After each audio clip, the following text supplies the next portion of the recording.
और चतुर्थ श्लोक,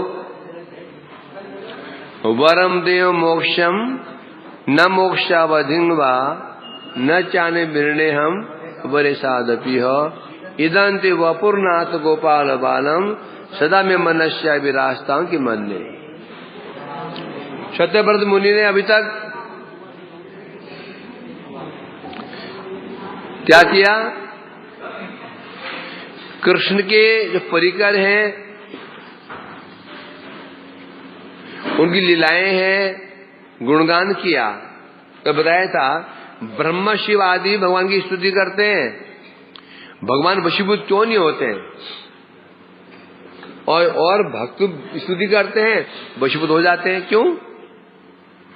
ब्रह्मा शिव आदि भगवान की स्तुति करते हैं, भगवान वशीभूत नहीं होते हैं, परंतु एक भक्त भगवान को वशीभूत कर लेता है। कैसे?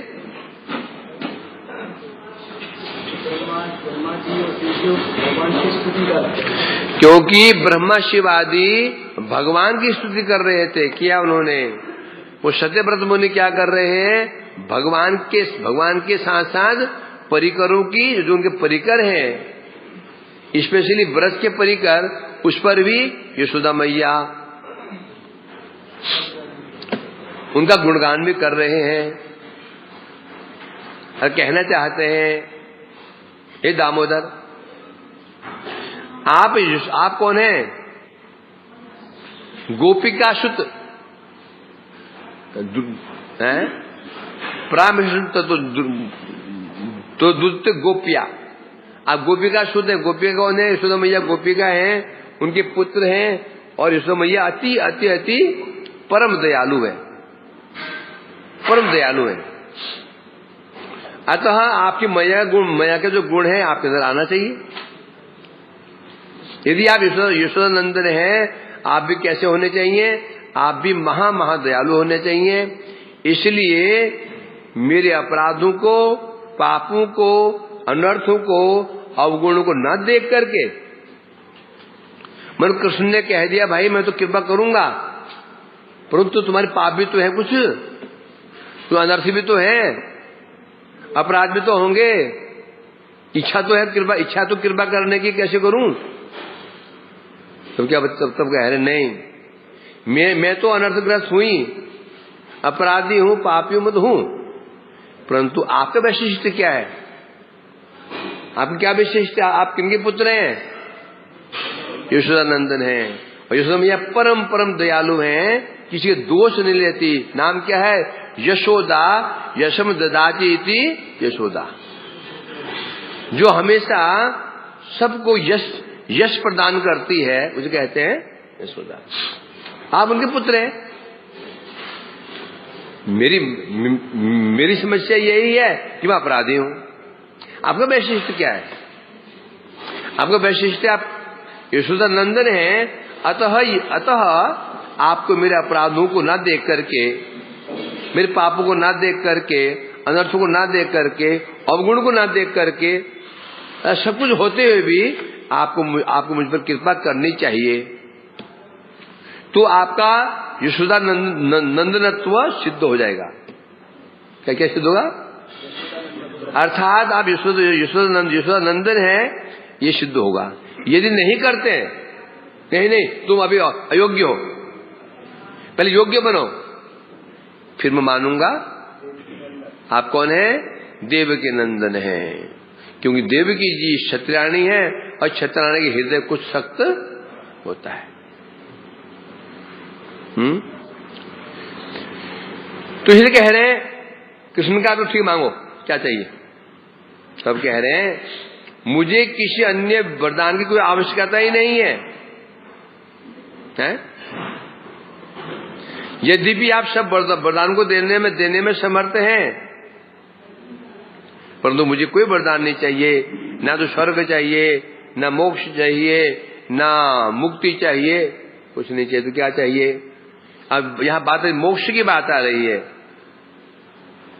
मोक्ष दो प्रकार का होता है, ससुख ऐश्वर्योत्तरा और प्रेम शिवोत्तरा।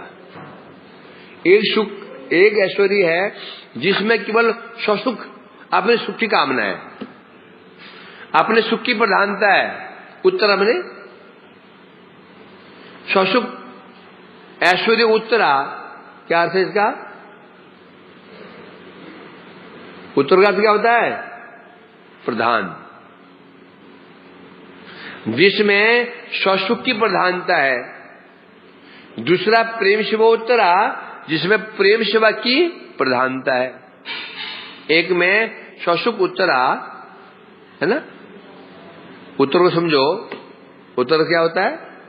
उत्तर, उत्तर में कौन रहता है हमेशा? ज्येष्ठ लोग उत्तर में रहा करते हैं। हम प्रसाद पाते हैं ना, प्रसाद पाते हैं ना। उत्तर, उत्तर, उत्तर में होता है ऊपर की ओर। अष्टोत्तर शत है, बोलते ना हम, ओम विष्णुपाद अष्टोत्तर शत शिष्य भक्ति वेदांत राणा महाराज। ये अष्टोत्तर शत का मतलब क्या है? कोई बोलते ना अष्टोत्तर शत, क्या मतलब है इसका? सनातन कोई पूछ ले कभी?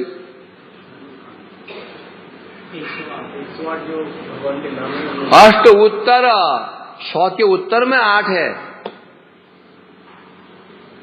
क्या? अष्ट उत्तर शत, अष्टोत्तर शत, 100 के उत्तर में 8। उत्तर मैंने दाईं ओर, लेफ्ट में।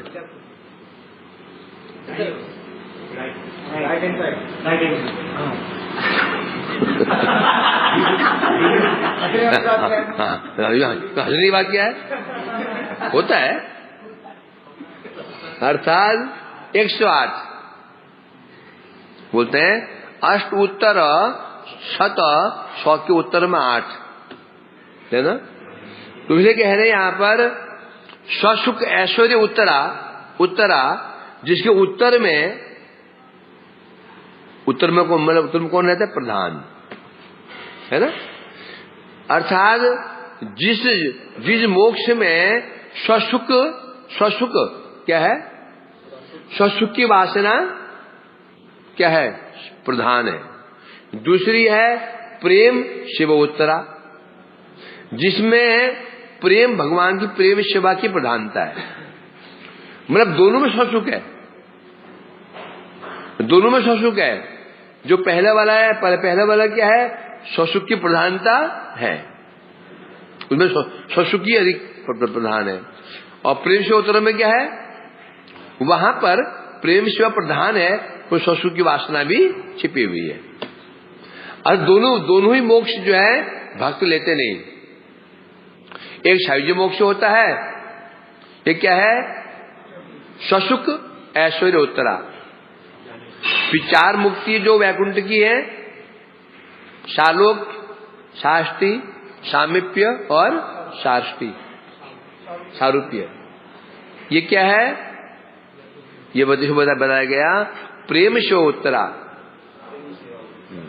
ये मुक्ति में क्या है? जो वैकुंठी मुक्ति होती है, इसमें भी स्वसुख वासना है, स्वर्ग सुख भोगने की वासना है। सॉरी, वैकुंठ सुख भोगने की इच्छा है, वैकुंठ सुख भोग करने की इच्छा है। परंतु थोड़ा बहुत क्या है? सेवा की प्रधानता भी है। सेवा की प्रधानता है शांत साधन, परंतु भगवान की सेवा करेंगे, थोड़ा महंगा आनंद भी ले लेंगे। समझा कि नहीं? सहज मोक्ष में क्या है? केवल केवल केवल स्वसुख, स्वसुख की प्रधान है। और चार मुक्तियों में क्या है? प्रेम सेवा तो है, कुछ सेवा भावना तो है, परंतु साथ में थोड़ा बहुत क्या है? गुरु जी की सेवा करेंगे और थोड़ा बहुत मांस मिल ही जाएगा। सेवा तो करना ही करना है, गुरु जी की सेवा तो करना ही करना है, हमारा धर्म है। तो साथ में उनके साथ जाएंगे कहीं बड़े घर में, तो एक माला गल पड़ी जाएगी। उनको 10,000 मिले, 1,000 तो मिल जाएगी, है ना। तो ये दोनों पर मोक्ष को भक्त स्वीकार नहीं करता। क्यों नहीं करता? दोनों में स्वसुख वासना है। एक में स्वसुख प्रधान है, दूसरे में स्वसुख वासना अल्प मात्रा में है तो सही। और शुद्ध भक्ति किसे कहते हैं? किसे कहते हैं? अन्याभिलाषिता शून्यम ज्ञान कर्मदानावर्तम अनुकूलन कृष्णानुशीलन, केवल कृष्ण अनुशीलन। इसलिए कह रहे हैं यहां पर, तो यहां पर वो कह रहे हैं, सत्यव्रत मुनि कह रहे हैं मुझे दोनों मुक्तियां नहीं चाहिए। और इसलिए कपिल देव ने कहा था दीयमानम अपि न गृह्णन्ति विनमस्येवनम जना शालोक्यम शास्त्रिम सामीप्यम एकम अप्युत दीयमानो न गृह्णन्ति विनमस्येवनम। शालोक्य, शास्त्री, सामीप्य, सारूप्य, एकत्वम, 4 मुक्तियां हैं। शालोक्य होता है भगवान का लोक प्राप्ति, सारूप्य होता है भगवान के समान स्वरूप चतुर्भुज रूप, शास्त्री भगवान के समान नहीं, भगवान के जो परिकर हैं उनके समान ऐश्वर्य, सामीप्य भगवान की समीपता। ये 4 मुक्तियां होती हैं। ये चारों मुक्तियां भक्त ग्रहण नहीं करता। क्यों नहीं करता? क्योंकि इसमें स्वसुकामना रहती है। क्या है? इसलिए कह रहे ये नहीं चाहिए हमको। हाँ। और बता रहे हैं इसके भी जो उन्नत है, इसका भी जो घनीभूत क्या है, वैकुंठ सुख, मोक्ष तो नहीं चाहिए, वैकुंठ सुख भी नहीं चाहिए। और अन्य नचान्यम, अन्य मतलब श्रवण कीर्तन विष्णु स्मरणम पादसेवनम अर्चन दर्शनम बंदनम इत्यादि जो वैदिक भक्ति का फल भी नहीं चाहिए, वैदिक भक्ति का फल भी नहीं चाहिए। अब यहां पर कृष्ण ने कहा सत्यव्रत जी ये तो आप बड़ी अद्भुत डिमांड कर रहे हो, विचित्र। क्यों? क्योंकि शास्त्र में सर्वत्र ही नवदा भक्ति का वर्णन किया गया, नवदा भक्ति की भूरी भूरी प्रशंसा की गई है। श्रवणम कीर्तनम विष्णु स्मरण पाद सेवनम अर्चनम बंदनम दासम सख्यम आत्मनिवेदनम। आगे इति पुंसार्पिता भक्ति चेतन लक्षणा क्रियते भगवत्य दतन मनादितम उत्तमम। सर्वत्र अमरीश महाराज ने बोलो नवदा भक्ति, फिर राम जी ने शबरी को उपदेश दिया नवदा भक्ति। तो भगवान ने पूछा सत्यव्रत जी ये बताओ शास्त्र में सर्वत्र नवदा भक्ति की प्रशंसा की गई है, तुम कहते हो मुझे ये भक्ति भी नहीं चाहिए, तुम चाहते क्या हो? आपकी समस्या क्या है? तो चाहिए तुमको? क्यों तुम मेरी स्तुति कर रहे हो? बताओ। तो कह रहे हैं मेरी तो अभिलाषा यही है इदं तेव अपूर्णात गोपाल बालम सदा में मनस्या अविरास्ता के मन। तब कह रहे हैं प्रभु सुनिए मेरी क्या अभिलाषा है।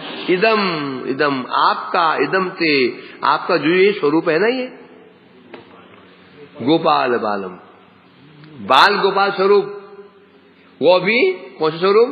जो बंधा हुआ है, नेत्र भयभीत है, भय के मारे शरीर कांप रहा है, नेत्र से अश्रुधार प्रवाहित हो रही है, बार बार अब डरे हुए नेत्रों से माया के हाथ की छड़ी की ओर देख रहे हैं। अब ये स्वरूप है मैं सदा के लिए, एक बार नहीं सदा के लिए मेरे हृदय में आविर्भूत हो जाए, स्फूर्त हो मुझे, और इसके अलावा मुझे कोई वरदान चाहिए ही नहीं।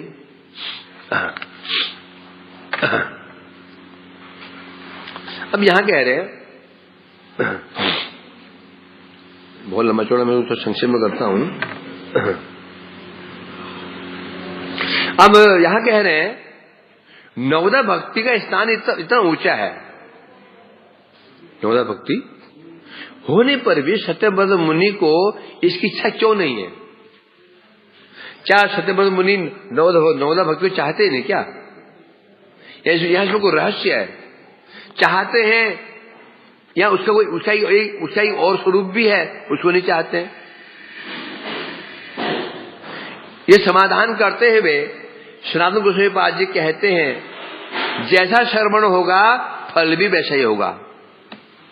श्रवण जैसा होगा वो तो फल भी वैसे होगा। सब कुछ किस डिपेंड करता है? श्रवण पे। ये बात प्रैक्टिकल है कि नहीं? यदि हम वैष्णव के दोष को सुनेंगे, हम ऐसे हो जाएंगे, है ना? गुण सुनेंगे ऐसे हो जाएंगे।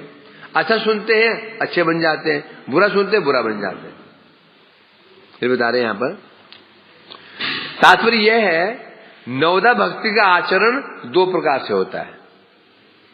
श्रवणम कीर्तनम स्मरणम जो नवदा भक्ति है, ये दो प्रकार से इसका आचरण होता है। एक वैधि मार्ग से होता है, एक राग मार्ग से होता है। चाहे भक्ति रागानुगा हो चाहे वैधि भक्ति हो, भक्ति एक ही प्रकार की है। भक्ति वही है, वही नवदा, श्रवण कीर्तन स्मरण बंधन पाश, वो भक्ति वही है, परंतु दो प्रकार से होती है। वैधि भक्ति से और रागानुगा भक्ति से, या वैधि मार्ग से या राग मार्ग से, दोनों प्रकार से नवदा भक्ति का पालन किया जाता है।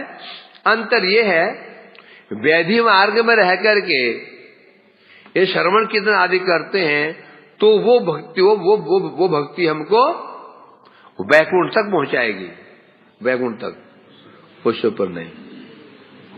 राग मार्ग में यदि हम लोग राग मार्ग में रह करके यदि हम लोग कोई व्यक्ति नवदा भक्ति पालन करता है और नवदा भक्ति उसको वृंदावन धाम तक पहुंचा देगी और पहुंचा करके उसे प्रेम शिवा प्राप्त करा देगी। अब इनमें से बता रहे हैं, हाँ इस बात बताएंगे। जैसे कि श्री गोस्वामी जी ने कहा है, इष्टे सारसिकी राग परमाविष्टता भवेद तन्मयी या भवेद भक्ति सा रागात्मिको उदिता। पहले बता रहे हैं, सबसे पहले ये जानना पड़ेगा कि राग क्या होता है। राग शब्द है ना, राग बोलते हैं ना, राग है भाई। अविद्या राग द्वेष अभिनिवेश, राग। ये राग क्या है? राग शब्द है क्या? बता रहे हैं, अपनी इच्छित वस्तु, जो वस्तु हमारी इच्छित चाहिए होती है, उसके प्रति जो स्वाभाविक परम आवेश, किसी विषय वस्तु जो हमको चाहिए होती है उसके प्रति परम आवेश, स्वाभाविक जो परम आवेश होता है, उसे राग कहते हैं। ठीक है, किसी का मोबाइल बजा रहा, तेरा मोबाइल बजा है, रोज सुबह बजता है, अलार्म पानी में डाल दूंगा उसको। हाँ दूध नहीं बज रहा है, किसी मोबाइल में बज गया ना, 3 बजे पानी में डाल दूंगा उसको। और फिर वो क्या करते ना, कई फोन ऐसे होते ना, वो लॉक खोलने के बाद, और लॉक खोलने में फोन ऑफ होता है, लॉक खोलने के बाद तो फोन ऑफ होता है, और अलार्म लगा देते हैं और वो होता ही नहीं, क्योंकि उसे लॉक जाता नहीं, जानते नहीं। एक दो भाई पानी बजता है। सब जो फोन जमा कर आते हो सबका क्या होता है, उसको बंद कर दिया, दिमाग खराब हो गया नहीं मेरा, फोन पानी पिएगा। ऐसा पानी पिएगा वो जुकाम हो जाएगा, बीमार पड़ जाएगा। तो राग समझना पड़ेगा, राग किसे कहते हैं? स्वाभाविक, किसी वस्तु में स्वाभाविक रूप में आवेश, उसे राग कहते हैं। जड़ जगत में है ना, किसी का राग होता है वस्तु में, मोबाइल के प्रति होता है, खाने पीने के प्रति होता है, माता पिता में होता है। ये क्या है? ये स्वाभाविक राग होता है। ये स्वाभाविक क्यों बोला? जहां बुद्धि का उपयोग नहीं होता, जहां अभी हमारा राग विषयों में है। कई सुंदर बाहर गाने बज रहे हैं, बहुत सुंदर गाने बज रहे हैं, उसमें मन को बोलना नहीं पड़ता, मेरे प्यारे भैया मैं सुनता हूं कितना बढ़िया गाने चल रहे हैं, बोलना पड़ता क्या है? स्वाभाविक चला जाता है, रोको तो रुकता भी नहीं है। सामने रसगुल्ले पड़े हुए हैं, मिठाइयां आई हुई है, धारा अंदर घुस रही हैं, ट्रे घुस रहे हैं रसोई के अंदर, बाहर से बोलना पड़ता है, मेरे प्यारे भैया मन देखो तो क्या टेस्टी रसगुल्ले जा रहे हैं, देखो तो। नहीं, स्वाभाविक अर्थात स्वाभाविक राग, स्वाभाविक आवेश, विषयों के प्रति स्वाभाविक आवेश को राग कहते हैं। बस अंतर क्या है? हाँ, स्वाभाविक है। अर्थात जब किसी व्यक्ति की विषय में रंजकता हो, राग शब्द बनता है, एक धातु है रंज, रंज बने होता है रंगना। एक सफेद हम कपड़ा रखते हैं, नहीं, एक कपड़ा सफेद था, सफेद कपड़ा था, उसको हमने एक बाल्टी में रंग घोला, उसमें डुबो दिया, उसको बाहर निकाला, कपड़ा क्या बन गया? लाल। अब वो लाल कपड़े में एक रोआ भी, छोटा रोआ भी सफेद नहीं है, पूरा लाल हो गया। हम बोलते हैं कपड़ा रंग गया। उसी प्रकार का जिसका हृदय ऐसा डूब गया, संसार में ऐसा डूबा हुआ है, ऐसा डूबा हुआ है, उसके कण कण में क्या है? विषय घुस गया है, बुद्धि में विषय, मन में विषय, इंद्रिय में विषय, विषय में डूबा हुआ है। विषय का उसको कुछ दिखता ही नहीं है, ना सूझता है ना दिखता है। उसे क्या है? इसे राग कहते हैं, इसको इसे कहते हैं राग। विषयों में रंग चुका है, मतलब कहीं पूरे इसका कहीं पर भी ऐसा स्थान नहीं है जो विषयों से रहित हो। बुद्धि पूरी विषय में, विषय के चिंतन करते बुद्धि करती रहती है, और मन से हमें विषयों की इच्छा करता रहता है। कान विषय सुनना चाहते हैं, आंख विषय को देखना चाहते हैं, नाक सूंघना चाहती है, इसे कहते हैं राग। परंतु वही राग, वही रंजकता कृष्ण के प्रति हो है, या कृष्ण ही उस राग के एकमात्र विषय हो, उसे रागात्मिका भक्ति कहते हैं। समझे कि नहीं? यदि किसी व्यक्ति की विषयों में ऐसा आवेश है, रंजकता है, तो क्यों राग कहते हैं उसको। परंतु इस राग के विषय यदि कृष्ण हो, राग के विषय यदि कृष्ण हो, अब उसे कहेंगे रागात्मिका भक्ति। अब इसके विषय कृष्ण कैसे, मतलब कृष्ण के रूप का ही चिंतन स्मरण बंधन, कृष्ण के रूप का, उनकी लीलाओं का, उनके गुणों का, उनके नाम का, उनके भक्तों का यदि स्मरण होता रहता, हमको आविष्ट है, भगवान के नाम में आविष्ट है, रूप में आविष्ट है, गुण में आविष्ट है, कथाओं में आविष्ट है, नाम में आविष्ट है, और वो आविष्ट कैसा होना चाहिए? आविष्ट कैसा होना चाहिए? स्वाभाविक होना चाहिए, स्वाभाविक होना चाहिए। तब कहेंगे राग आत्मिका भक्ति, मुझे रागात्मिक भक्ति कहते हैं।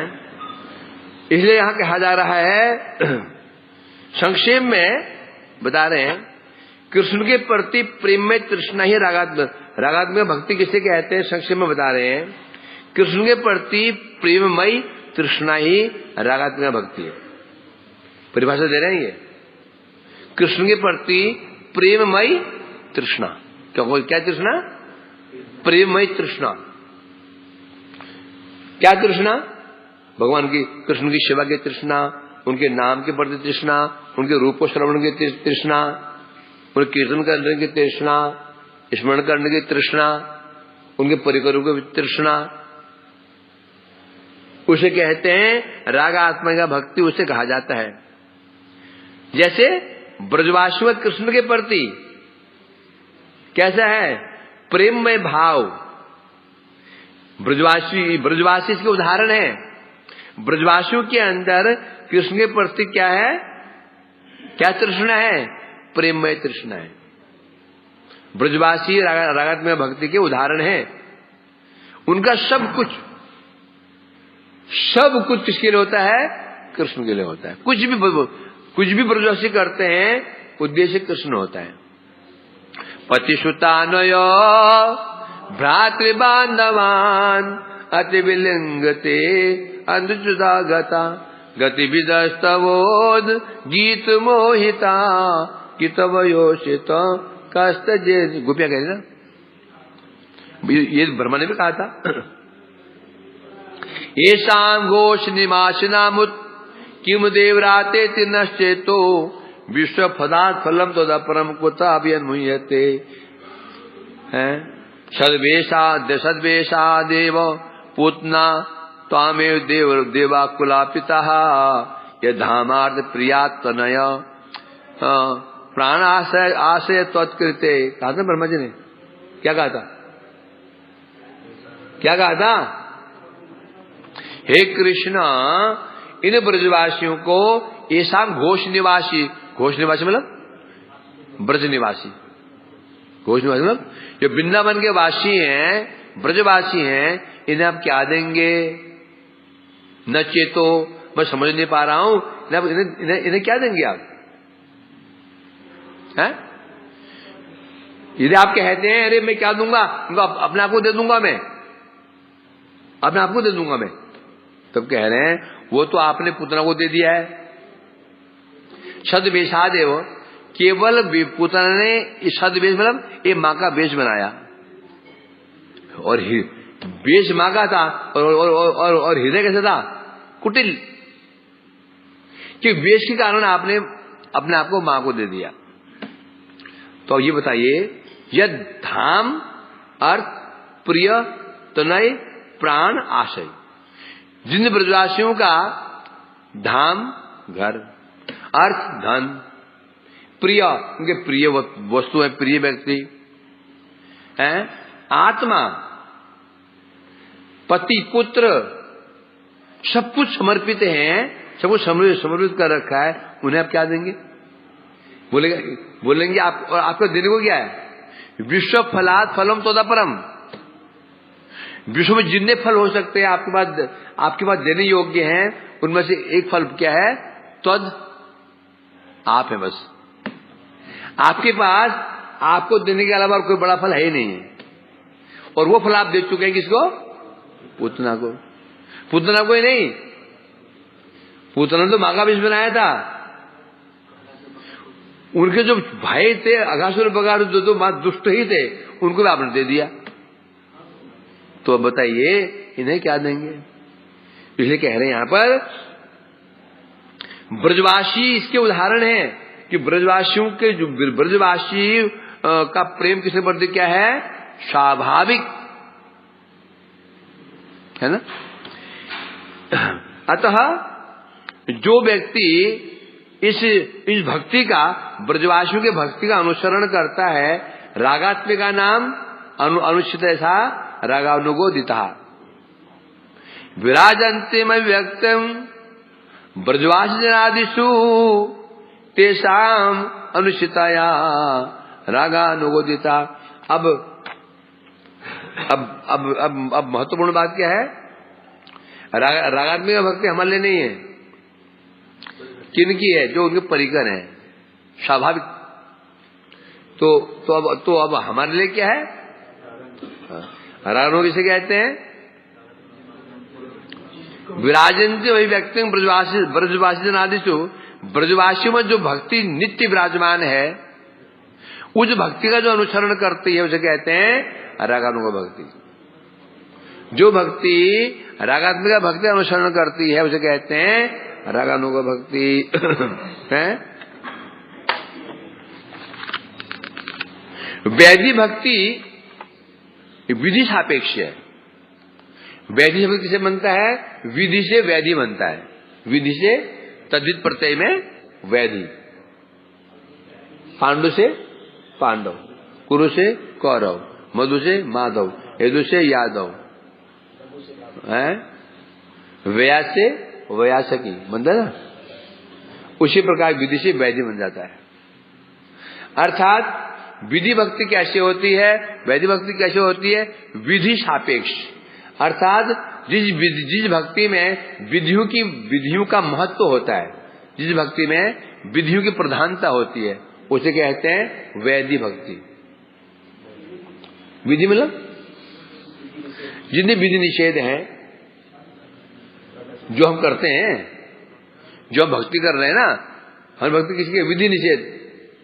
अर्थात नहा धो करके अर्चन करना चाहिए, आने के टाइम पे करना चाहिए, ठाकुर जी को ब्रह्म मुहूर्त से पहले नहीं जगाना चाहिए, ठाकुर सो जाएं तो दोबारा अंदर नहीं घुसना चाहिए, चाहे ठाकुर एसी में अकड़ रहे हो, जिंदगी अंदर नहीं जाना, अपराध हो जाता है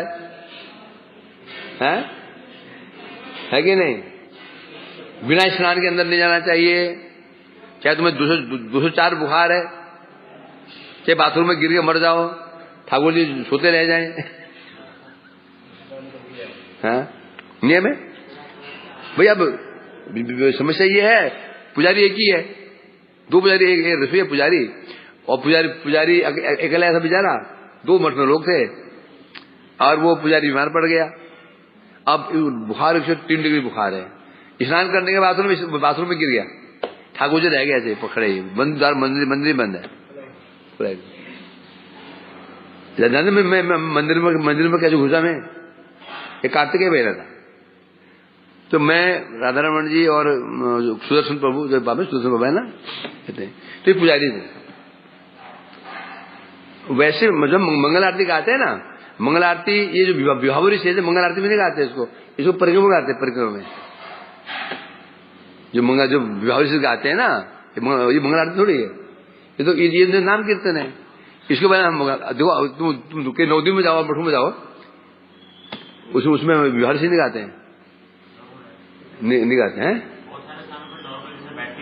हाँ, जो मंगल आरती में केवल मंगल से गुरु गौर गाया जाता है बस। जो हमारे ये जो होते हैं ना, ये नहीं गाए जाते हैं। पर ये हमें ये चालू, ये जिस स्टार्टिंग मथुरा से हुई है। हमें सुदर्शन प्रभु जो थे, वो आरती बहुत देर तक गाते थे, पुजारी औरतें बहुत देर आरती करते थे। अब वो कीर्तन शुरू समाप्त हो गया, अभी आरती समाप्त हो गई, अभी वो शंखी घुमाए जा रहे क्यों ना सुनो, तो फिर ये चालू कर दिया गया, तो होते होते चालू हो गया। अभी जिनने अभी जो मठ रूप सनातन मथुरा के अनुगत्य में है, सब में गाई जाएगी, और जो मठ गौड़ी मठ के अंडर में है, वहां नहीं गाई जाएगी। कलकत्ता मठ में जाओ, नहीं गाएंगे। हरिद्वार में जाओ, तो बाद में गाते हैं, या परिक्रमा से गाते हैं। तो ये पुजारी थे, और एक दिन इनके पीछे ना वो बाल है, बाल तोड़ फोड़ा हुआ है। अब फूट गया, सुबह फूट गया, वो खून पर रखती। तो बोले क्या मठ में राधा रमन जी, मैं प्रेम वल्लभ जी, शिशाई प्रभु, जगदानंद पंडित जी 5 और 6 यात्रा पहले यहाँ से होती थी यात्रा, वहां से यहाँ आते थे, यहाँ से भी दर्शन में जाते थे।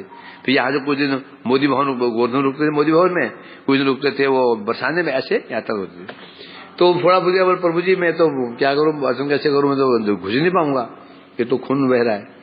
तो फिर मैं अंदर गया, तो कुछ था नहीं, करने क्या है, बोले एकादशी और थी, बोला एक बड़े प्रात में ठाकुर जी को रख देना, शादी का रख देना, दूध दही मिलाओ, मिला जुला करके पंचगव्य उनको निहार देना, हर किसी करते हुए। और वो नारियल के लड्डू है आज एकादशी, वही भोग लगाना। हाँ, लड्डू तो भोग तो लगेंगे, अपना काम बन जाएगा। आज घुसा अंदर, वो सब मिलाया जुलाया, दूध दही घी मिलाया, और ठाकुर रख करके पोछ पाछ के रख दिया, वो लगा 5 लड्डू 5 खा गया, लड्डू तो खा गया, बस हो गया प्रथम बार मंदिर में घुसा मैं। फिर सोचा जो घुस गया हूं तो क्यों ना तो सीरियसली घुसना चाहिए। अभी घुस गया हूं तो 3-4 दिन बीमार थे वो। फिर मैं फिर पढ़ना शुरू किया मैंने। मेरा असर पढ़ करके हुआ, सुन करके नहीं हुआ। मेरे एक एक बात जो है ना वो ग्रंथ के अनुसार है, कोई भी काल्पनिक नहीं है। होता क्या है ना, पहले पुजारी जो होते हैं अनपढ़ होते हैं, बड़े मठों में पढ़ते तो है नहीं, कहां क्या लिखा हुआ है। जिसने जो कह दिया मान है। राधा रमन क्या करता है, आरती करने के पश्चात आरती प्रदीप पर जल डालता है। मैंने पूछा जब आरती तुमने कर दी है तो बाहर निकालने पे तुम जल क्यों डालते उसमें? मैंने नहीं, वो कह रहे थे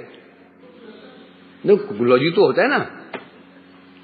जब प्रत्येक द्रव्य में जब हम आरती करते हैं ना, उल्टा करते हैं। होता क्या है, जब हम पंखा हाथ में लिया, पंखे में जल डालते हैं। ये क्या करते हैं, पहले तो पंखा करते बाद में जल डालें उसमें। क्यों डाल पता ही नहीं, क्योंकि प्रत्येक द्रव्य को भगवान को समर्पित करके किया जाता है। मानो मैंने हाथ में पंखा लिया, पहले उसमें जल डालना पड़ता है। वो जल नहीं डाल रहे हैं, शुद्धि नहीं कर रहे हैं, उनको समर्पित कर रहे हैं। मन में मंत्र बोला जाता है।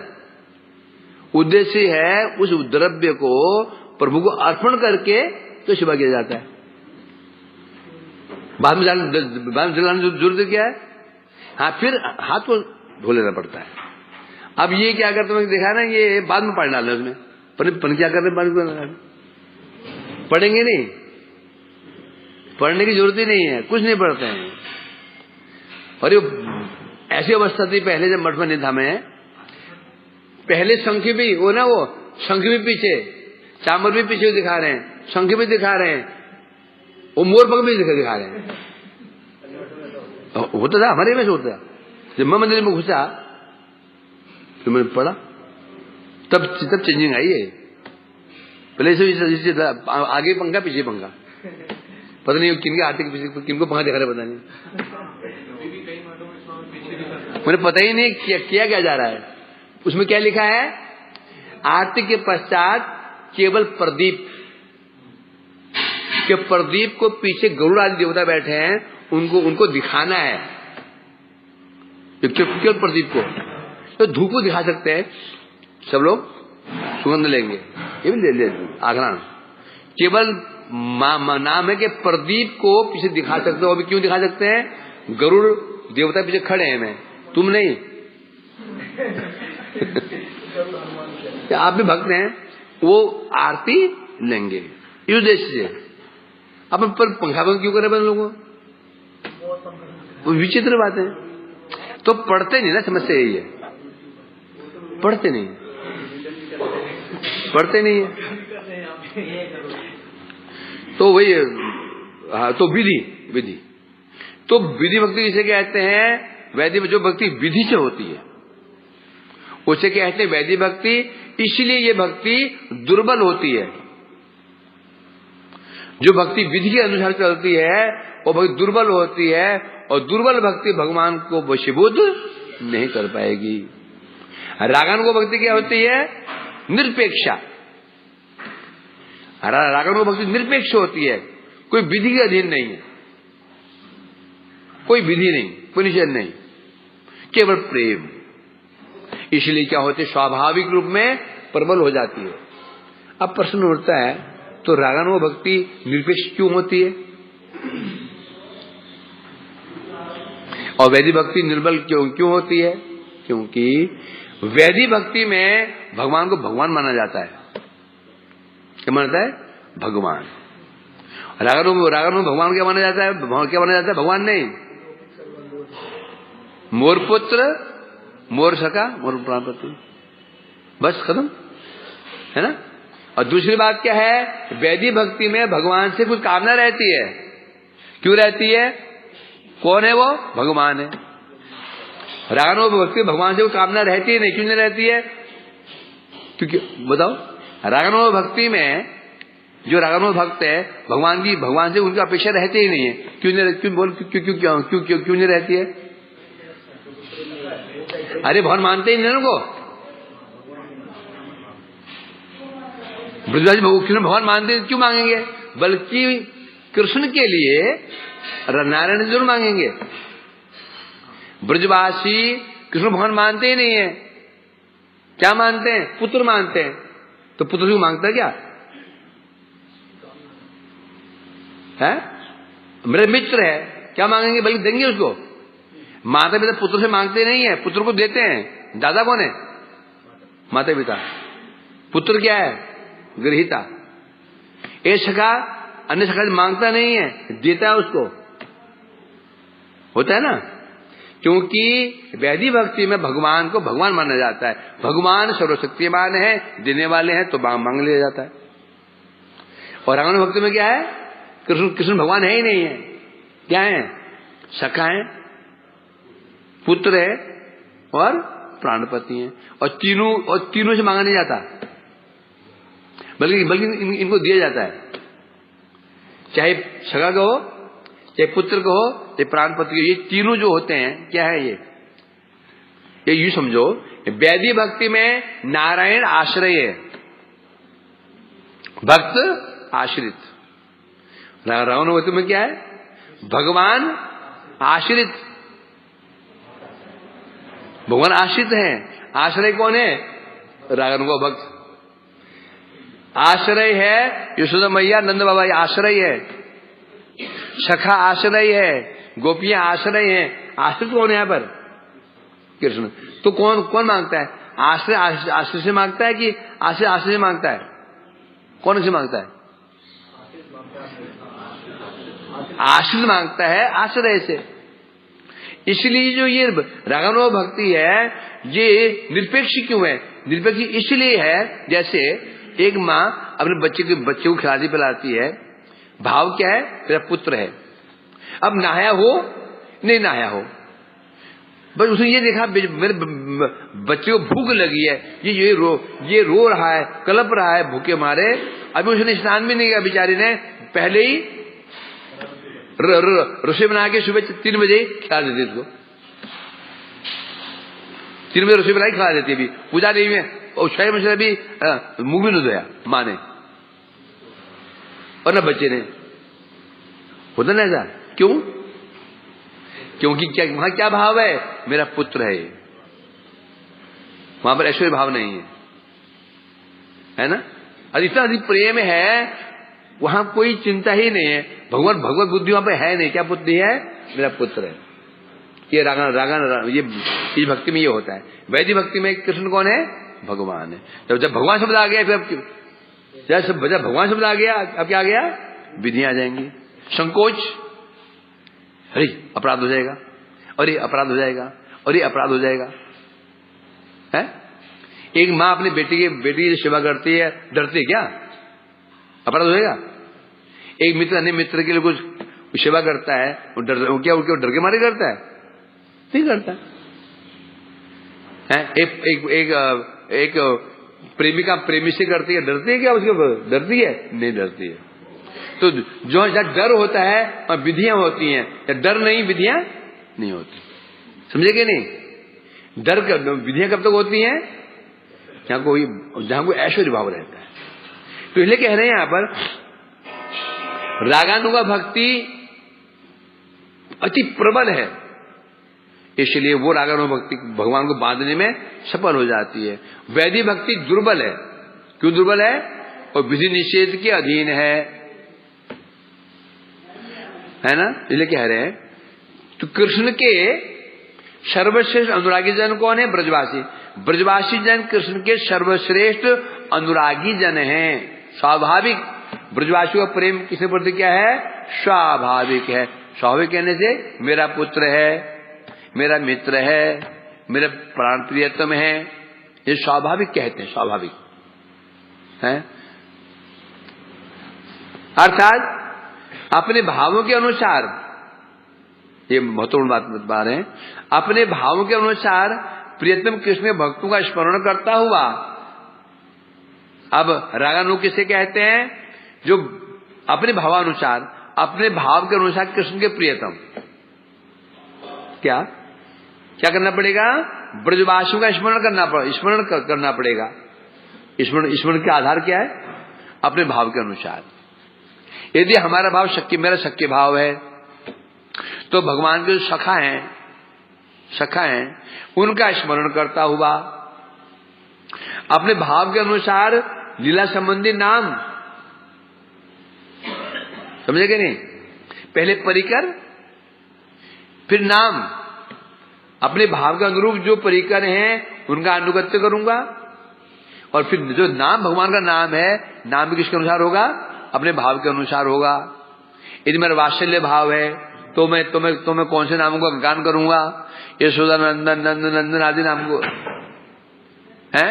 गोकुल रंजन कान, यशोदा नंदन, नंद नंदन, गोपिका नंदन, ये नाम। यदि शक्य रस में है तो गोविंद आदि नाम, मधुर रस में है तो राधानाथ, कुंज बिहारी आदि नाम। तो अपने यदि किसी हृदय में लोभ उत्पन्न हो गया है, रागानुग भक्ति की ओर हो गया है, तो पहले जो भगवान के रागात्मिक जन हैं, परिकर है भगवान के, अपने भाव के अनुसार उनका अनुसरण करना होगा। और भगवान के जो नाम है, नाम का भी गान करना पड़ेगा अपने भाव के अनुसार। फिर स्थलियां, भगवान की जो लीला स्थलियां हैं वो भी अपने भाव के अनुसार, यानी कि कहीं भी चले गए। हमारा क्या है भाई, कहीं भी चले जाओ चलो आज ऐसे करते हैं, आज ऐसे करते हैं ना, नंदगांव घुमाते हैं, ऐसे करते हैं, वो है ना गोकुल चले जाते हैं सब जगह, और सब जगह आनंद आता है? चलो ऐसे करते हैं, आज आप भांडी में चले जाते हैं, ऐसे ताल में चले जाते हैं, क्योंकि भाव है नहीं अभी, अभाव ही अभाव है।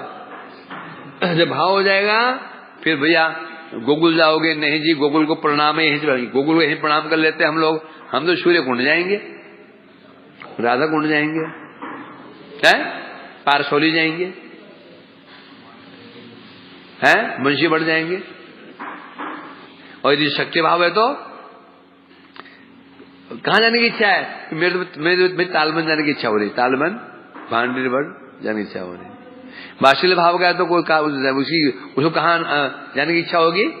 गोकुल, रमण रेती, महावन और ब्रह्मांड आदि रमण रेती। तो अपने भाव के अनुरूप परिकर, उनका अनुगत्य, भाव के अनुरूप भगवान के नामों का गुणगान कीर्तन, अपने भाव के अनुरूप लीला स्थलियों में का दर्शन, सब भाव के अनुरूप होगा। तो यदि कोई ऐसा करता है उसे कहते हैं रागानुग। क्या कहेंगे? उसी भक्ति को क्या बोलेंगे? भक्ति है रागानुग भक्ति, और ये भक्त है रागानुग भक्त है। कहां कहा गया?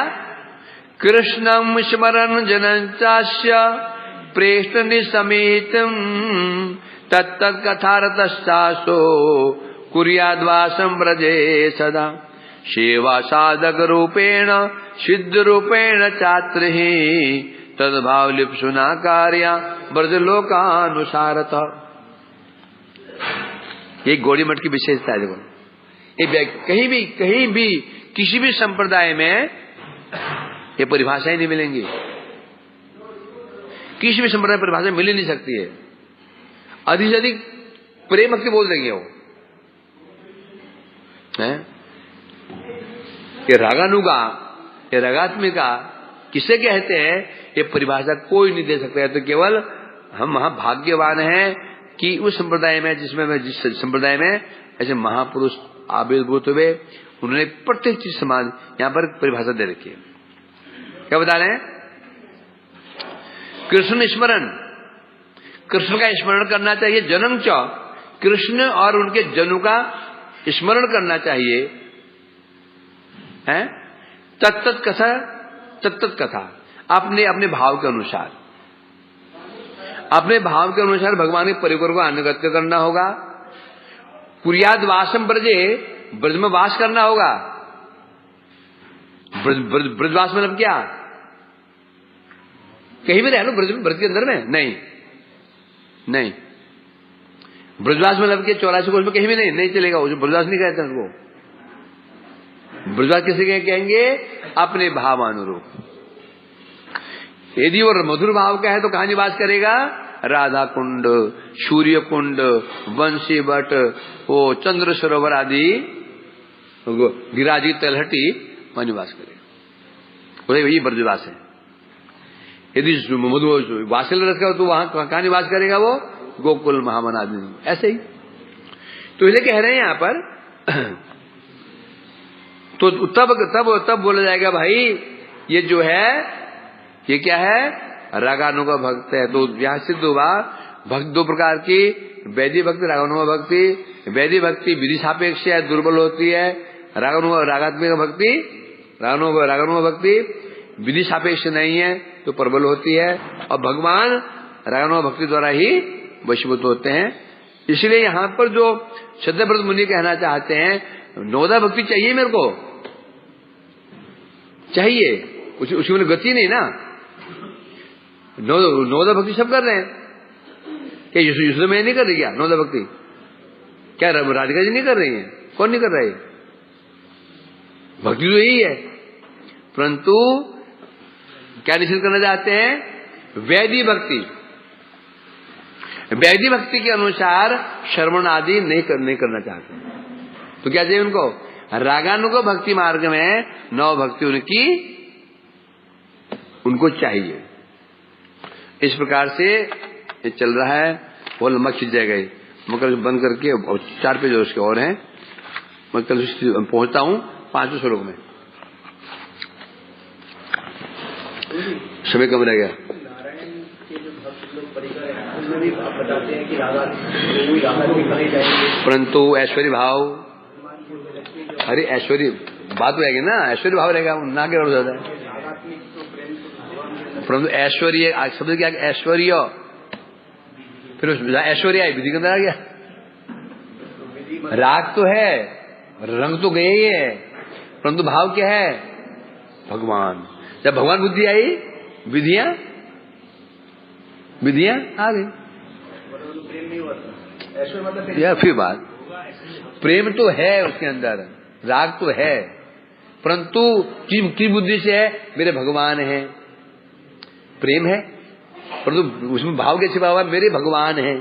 जब भगवान बुद्धि आई तो शांति आ जाएगी विधियां। आप तो उल्टा पुल्टा उनको अपने जुटा फुटा आप तो नहीं खिला सकते उनको। खिला सकता है? नहीं खिला सकते हो। ये विधि आ गई, बस खत्म। जय ऐश्वर्य आया, विधि आ गई। समझेगा नहीं? अब तुम दोनों साथ में घूम रहे हो, है ना मित्रों? कल ये संन्यास ले ले, कल ये आनंद संन्यास ले ले, अब तेरा इसमें क्या हो जाएगा भाई? अब कल तो तू इसको गाली बक देता है ना, इसको धक्का मार देता था। संन्यास लेते ही अब क्या हो जाता है? इसमें क्या हो गया? ऐश्वर्य भाव। ऐश्वर्य आई, विधियां आ गई। प्रभु जी अब महाराज जी आगे बैठे, महाराज जी आप महाराज जी अब दाई और बैठे, आप दाई और बैठे, क्या गए? विधि आ गई। यार कौन समझाया इसको? प्रेम तो हज में अब आदत है, प्रेम नहीं है। प्रेम तो है, अब क्या आ गया? प्रेम तो वैसा ही है, परंतु क्या ऐश्वर्य भाव हो गया, बस ऐश्वर्य विधि आ गई। समझे क्या नहीं? है कि नहीं? अभी अब हम ब्रह्मचारी हैं, एक वो सन्यासी बन जाता है, फिर हम केवल महाराज जी आप आगे चलिए। कल तो हमारे पीछे चलता था, हम सन्यासी महाराज जी अब आगे चलिए, परिक्रमा करते में आप दाई और बैठे। ये क्या आ गई? ये विधि आ गई। आदर, तुम आदर कर रहे हो, प्रेम नहीं, आदर, तुम प्रेम कर रहे हो, आदर दे रहे हो, प्रेम का लक्षण है, परंतु विधि आ गई। इसे कहते हैं क्या? ऐश्वर्य प्रधान रागमय भक्ति। हनुमान जी क्या है? रागात्मक भक्ति है। ऐश्वर्य प्रधान रागात्मक भक्ति। ब्रजवास में क्या है? शुद्ध रागात्मक भक्ति। लक्ष्मी जी का भक्ति में रागात्मक भक्ति है, परंतु ऐश्वर्य प्रधान रागात्मक भक्ति। और ब्रजवास में भक्ति क्या है? शुद्ध रागात्मक भक्ति। बताओ इसके सुन के कोई ये बात इसके सुनने मिलेंगी बातें? खोजो, है ग्रंथ है कहाँ? राधा बल्लभ के 3 ग्रंथ है, बस 5 ग्रंथ छोटे छोटे ग्रंथ है नहीं लोगों में। इन्हें परम सौभाग्य है तुम लोगों का कि तुम गौड़ीय मठ में आए, गौड़ीय मठ में आए, गौड़ीय मठ में, समझे क्या नहीं? इस मठ में आए जो लोग फटे कपड़े पहनते हैं, इसने पहन रखे फटे कपड़े। वैष्णव भाई क्या बोल रहा है? बोल रहा हूँ कि जरूर जी बोल रहे हैं कि देखा नहीं चाहिए आपके के पास, तो यहाँ से यहीं से देखा देना है ना। वहाँ पीछे गरुड़ जी हैं, यहीं से देखा देना, आरती मतलब पुजारी यहीं से दिखाएंगे ना, किसी को देंगे वहाँ से वहाँ गुरु जी सामने बैठे हैं, वहाँ नहीं है गुरु सामने। अरे सामने खड़े गुरु जी। अरे मूर्ख, आरती हो तो गुरु जी कहाँ जाएंगे? कहाँ जाएंगे? आरती गुरु जी कहाँ जाएंगे? कहाँ जाएंगे?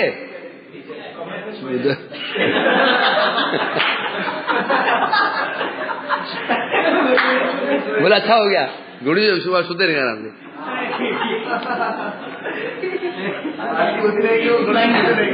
अरे सामने जगह नहीं थी ना, जगह के बाद जब जहाँ गुरु कहाँ मनाते जगह नहीं, इसलिए मना दिया। गुरु जी सामने रहते हैं हमेशा, समझे क्या नहीं? और जगह नहीं है। बोलो।